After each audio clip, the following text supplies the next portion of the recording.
আসসালামু আলাইকুম দেয়ার ফুয়াদ হিয়ার আপনাদের সবাইকে স্বাগত জানাচ্ছি এই লেকচারে। তো মাইক্রোসফট ওয়ার্ডের বিভিন্ন ফাংশনালিটি দেখানোর জন্য আমাদের বিভিন্ন টেক্সটের প্রয়োজন হবে।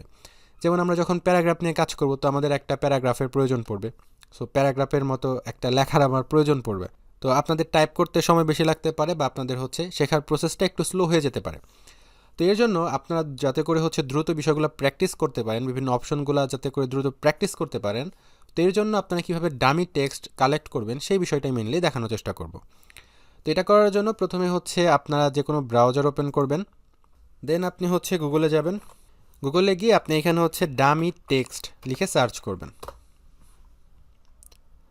তাহলে আপনারা এরকম বিভিন্ন ধরনের ডামি টেক্সটের লিঙ্ক পেয়ে যাবেন। তো আমি প্রথমটার মধ্যে যাচ্ছি, অ্যান্ড এইখানে আমরা কিন্তু বিভিন্ন ধরনের টেক্সট দেখতে পাচ্ছি। তো সিম্পলি আমরা এটাকে কপি করব। এরপর আমরা এখানে এসে রাইট বাটনে ক্লিক করে একদম ডান দিকে যে অপশনটা আছে কিপ টেক্সট অনলি, এই বিষয়টা মানে এই অপশনটাতে সিলেক্ট করে ক্লিক করবো আর কি। তাহলে আমরা দেখতে পাচ্ছি এখানে লেখাগুলো চলে এসেছে।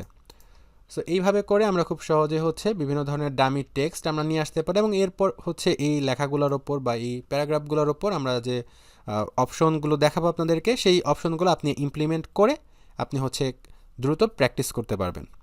আশা করছি বুঝতে পেরেছেন।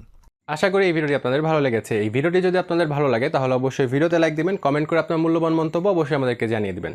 কম্পিউটার রিলেটেড যে কোনো সমস্যার দ্রুত সমাধান পাওয়ার জন্য জয়েন হতে পারেন আমাদের ফেসবুক গ্রুপে। ইনশাআল্লাহ দেখা হবে আগামী কোনো ভিডিওতে। সেই পর্যন্ত সবাই ভালো থাকবেন, সুস্থ থাকবেন এবং জ্ঞানময় পৃথিবীতে সবসময় থাকবেন কৌতূহলী।